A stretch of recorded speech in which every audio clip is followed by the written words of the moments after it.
Hepinize merhaba arkadaşlar. Yalı Çapkını'nın 98. bölümünde neler olacak tüm detayları ve ayrıntıları aktaracağım. Hemen abone olmayı ve videoya en az 150 beğeni bekliyoruz. Hadi hemen videomuza geçelim dostlar. Yalı Çapkını'nın 98. bölümü gerçekten önemli bir bölüm olacak. Öncelikle bunu söyleyelim. Neden önemli bir bölüm olacak? Arkadaşlar, yavaş yavaş dizi finale doğru gidiyor. Ve aynı zamanda Karam karakteri yaklaşık 1-2 bölümdür yoktu ve tekrardan artık diziye döndü. 98. bölümde özellikle Karam'ın sahneleri heyecan dolu olacak dizide. Peki neler olacak? Karam neler yapacak? Dostlar, şimdi şunu söyleyelim. Bir iki ihtimal var. Bu iki ihtimal diziyi ya uzatacak ya da kısaltacak. Uzatacak ihtimal şu: Karam önümüzdeki bölümde, yani 98. bölümde, tahminimce araştırmalara ve analizlere göre Abidine veya Yalı içerisinde yine Abidine, Ferit'e, bu kişilere zarar verecek dostlar.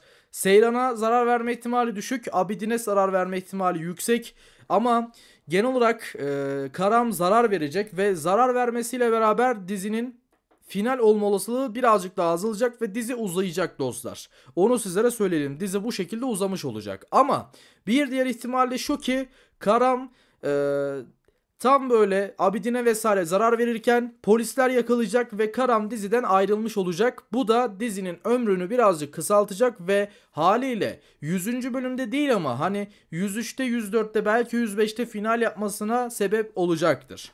Ama bizim tahminimiz ne olacak? Şunu söyleyelim: Karam birisine zarar verecek dostlar. Abidine veya başka birine 98. bölümde tahminimce zarar verecek ve dizi uzayacak. Çünkü şu anda dizi yavaş yavaş finale doğru hazırlık yapıyor. Dizi içerisinde her şey iyi gidiyor. Şirket sorunu atlatıldı. Yani şirketle alakalı sorun kalmadı. Ve önümüzdeki süreçlerde, bölümlerde birazcık, zaten fark ettiyseniz dizi 97. bölümde gayet iyi gitti. Hani araları hep iyiydi dizi içerisinde. Kötü bir tarafı yoktu. Tabii ki şirketle alakalı sorunlardan dolayı birazcık kötü tarafı vardı ama şu anda gayet iyi bir şekilde ilerleyecek dizi 98. bölümde. Ama Karam'ın yapacağı bir zararla beraber dizi birazcık daha uzayacak. Bu arada yüksek bir ihtimalle dostlar dizi hani Haziran'a kadar, Mayıs'a kadar kalacak gibi durmuyor. Dizi erken final yapacak gibi duruyor. Onu da sizlere söyleyelim. Açıkçası Mayıs'a kadar, Haziran'a kadar kalması biraz zor. Bir ay daha devam edebilir veya max 2 ay daha devam edebilir ki zaten Mart Nisan sonu bitmiş olur dizi diye tahmin ediyoruz. Çünkü dizide şu an konular tamamen kısaldı, kapandı, konular tıkandı ve haliyle dizinin devam etme süresi şu anda birazcık zor. Yeni gelişme olmadığı sürece, ama yeni bir gelişmenin de olması zor. Yani genel olarak söylemem gerekirse şu anda dizi yavaş yavaş finale hazırlık yapıyor dostlar. İlerleyen bölümlerde zaten Seyran ve Ferit evlenecek. 98. bölümde evlenemeyebilirler çünkü Karam araya giriyor. Karam Abidine yakınına bir zarar veriyor Ferit'in, Seyran'ın, ve zarar vereceğinden dolayı da Seyran ve Ferit 98. bölümde nikah masasında evlenemeyebilirler ama bir sonraki bölüm veya ondan sonraki bölümde evlenecekler dostlar. Evlendikten sonra da yavaş yavaş artık dizide şu olacak: Abidine affetme süreci olacak tabii ki. Yalan'ın Abidine ve Sunay'ı affetme süreci olacak ve Sunay ile Abidin diziden ayrılmayacak. Yani uzak bir ülkeye, Londra'ya vesaire gitmeyecekler dostlar ve bu şekilde de dizi yine devam edecek. Birazcık daha yani Esma annenin vesaire affetme sürecine girecek dizi. Onu da sizlere bu şekilde belirtelim. Aynı zamanda dostlar, şu konuya da bir değinelim. Evlenmeyecekler. Ardından birkaç bölüm sonra tekrardan bir evlilik olacak Seyran ve Ferit arasında ve evlenmeleriyle beraber de yavaş yavaş artık çocuk durumları araya girecek. Yani Seyran ve Ferit'in çocuklarının olma durumları artık yavaş yavaş aslında sahneye gelecek. Seyran'ın hamilelik durumu sıkıntısı olabilir. Biliyorsunuz en son dizide şöyle bir şeyle kaldı. Seyran tedavi oldu ve tamamen bitti. Yani acaba şu an ne olacak, ne gidecek bilinmiyor bu konuyla alakalı ama eğer diziyi erken bitirmek isterse yapımcı, Seyran'ın hamilelik konusu unutulmuş olur ve haliyle Seyran'ın hamilelik konusu devre dışı kalır. Ama dizi birazcık daha devam etsin derse yapımcı da Seyran'ın dostlar 1-2 bölüm hamilelik ile alakalı, yani çocuğunun olmasıyla alakalı bazı sorunlar ortaya çıkabilir ve tedavi süreci yaşanabilir arkadaşlar birkaç bölüm. Bu tedavi sürecinin de yaşanmasıyla beraber dizi birazcık daha uzayabilir ki olması gereken de o aslında.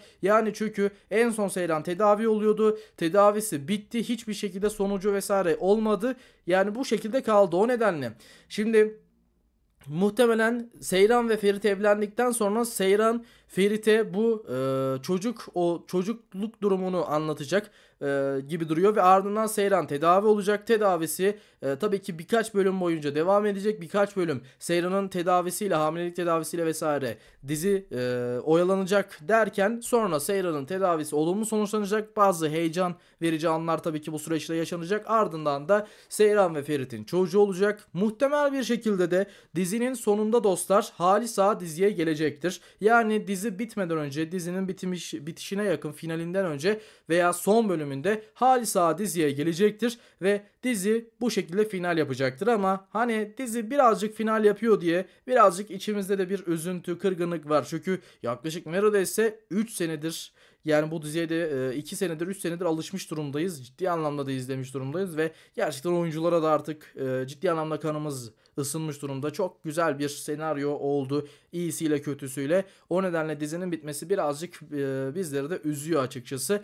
Yani umarız Afra Saraçoğlu ve Mert Ramazan Demir ikilisini yeni bir dizide, yeni bir karakterle tekrardan görürüz dostlar. Ama şu an aslında bakarsak bu birazcık zor. Bu ikilinin tekrar gelmesi şu an için zor. Belki 3 sene sonra, 5 sene sonra tekrardan Afra Saraçoğlu ve Mert Ramazan Demir ikilisi aynı dizide rol alır. Ama şu an için bu birazcık zor gözüküyor dostlar. Bunu da sizlere söyleyelim. Tabii ki bir yandan da ayrılık durumları var. Ayrılık mevzusu var Afra Saraçoğlu'nun, Mert Ramazan Demir'in. Yani birçok mevzu var. Bunları zaten sizlere magazin olarak da aktarmaya devam ediyoruz ve edeceğiz de.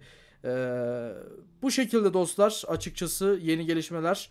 Umarım videoyu da beğenmişsinizdir. Sizlere zaten yeni gelişmeleri aktarmaya devam edeceğim ben bu süreçte. Bizleri kesinlikle takip etmeyi unutmayınız. Dediğim gibi şirketle alakalı artık yavaş yavaş sorunlar kalktı. Yine aynı zamanda Afra Saraçoğlu, yani Seyran'la Ferit'in arası da gayet iyi olmaya başladı. Sadece Karam'ın tekrardan diziye gelmesiyle Karam 1-2 karışıklık yapacak 98. bölümde. Seyran ve Ferit'in evlenmesine yine bir mani olacak, yine bir engel olacak. Ardından da bu durum çözülecek. Yine birkaç bölüm içerisinde Karam mevzusu da çözüme kavuşulacak ve çözüme kavuştuktan sonra arkadaşlar dizi bu süreçte bitmiş olacak. Size genel olarak senaryoyu anlattım açıkçası. Daha yeni gelişmeler ve durumları zaten aktaracağım. Bizleri takip etmeyi unutmayınız. Abone olmayı, videoyu beğenmeyi, yorum atmayı ve özellikle de videoyu paylaşmayı unutmayınız. Sizleri seviyoruz. Sağlıcakla kalın. Diğer videolarımızda görüşmek üzere.